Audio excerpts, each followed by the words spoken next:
미역 주산지 완도에서 집단 폐사 피해가 눈덩이처럼 불어나면서 전라남도는 어업재해 인정을 위한 공식 절차에 착수했습니다. 그런데 또 다른 미역 주산지인 부산 기장군에서도 원인 모를 집단 폐사가 확인됐습니다. 서희령 기자가 현장에 다녀왔습니다. 지난 2007년 미역 다시마 특구로 지정된 기장군. 그런데 올해는 걷어올린 양식줄에서 미역을 찾아보기 어렵습니다. 평소 같으면 미역이 가득 붙어 있어야 할 양식줄에 잡풀만 무성하고 그나마 붙어있는 미역도 길이가 한 뼘이 채 되지 않습니다. 기장 지역 전체 시설의 30%가 피해를 입은 가운데 10월 말에서 11월 심은 미역의 폐사가 집중됐다는 점 등이 완도 피해 양상과 매우 흡사합니다. 어업을 30년을 했는데 이런 경험은 처음이거든요. 수온이 좋고 적당하고 다 좋은데도 불구하고 폐사를 하는 건 원인은 모르니까. 체묘 당시 수온이 불안정했던 점, 어린 잎의 과한 광합성을 유발하는 맑은 해수, 이른바 청수 유입 가능성까지 양 지역에서 추정하는 원인 역시 비슷하게 제기되고 있습니다. 실제 기장에 한 연구기관이 직접 양식장을 운영하며 한 달에 한두 번 비정기적으로 진행했던 조사에선 피해 당시 평년보다 2배 이상 맑은 해수가 유입된 사실도 확인됐습니다.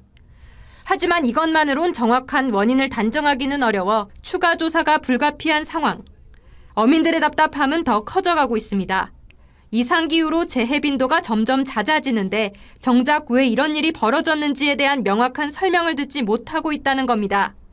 전에는 한 5년 주기로 어떤 이상 조금 발생했는데 요즘 들어가 1년이 다르게 시간도 많이 걸리고 또 인력도 전문적 인력을 맨 둬야 되는데 어느 시점만 되면은 이동하니까.